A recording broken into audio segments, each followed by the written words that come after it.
Bonjour à tous, du street art en passant par des sites industriels insolites, voici le menu de la matinée. Julie Dandois sera notre guide du jour, elle nous a préparé un parcours décalé. Bienvenue à Charleroi.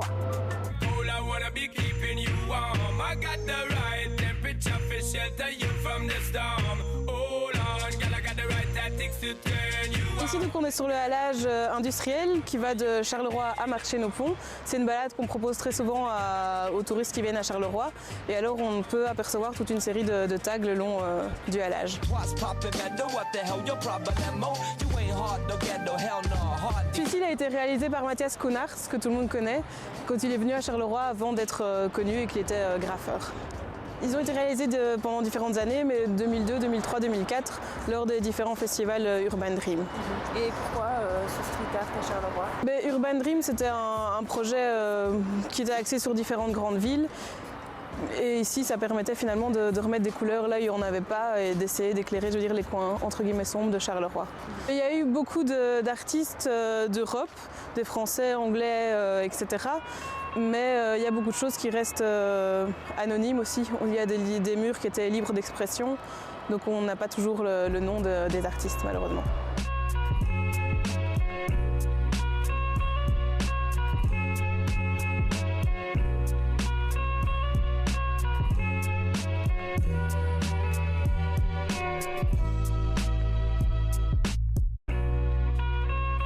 Cette balade-ci, on la propose très souvent en balade photo aussi, parce qu'on a on passe à proximité d'usines qui sont parfois désaffectées, parfois pas, et donc il y a des beaux panoramas, comme on peut voir ici. D'accord, donc ici c'est vraiment l'usine de Carseed qui a cessé ses activités finalement. Oui, c'est ça, en 2012.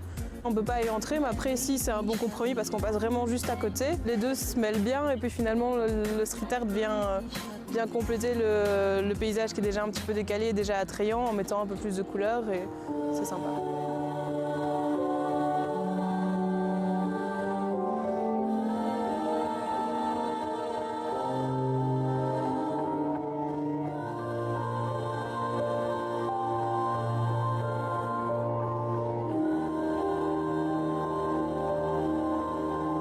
Donc ici on est toujours à Marché-nos-Ponts, mais de l'autre côté de la Sambre on est à la rue de Verrier et c'est un espace qui avait été réservé lors du festival Urban Dream 3 en 2004 qui était laissé libre d'expression à tous ceux qui voulaient venir graffer.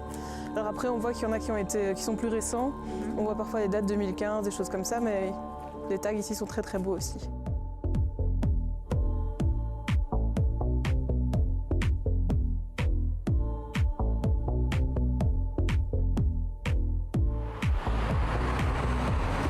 Julie, ici, on termine par le Rockrill. Le Rockrill, c'est ça, donc les anciennes forges à la Providence, qui sont maintenant devenues un centre culturel assez connu, où il y a des concerts, des soirées, etc. Donc c'est un bel exemple de reconversion.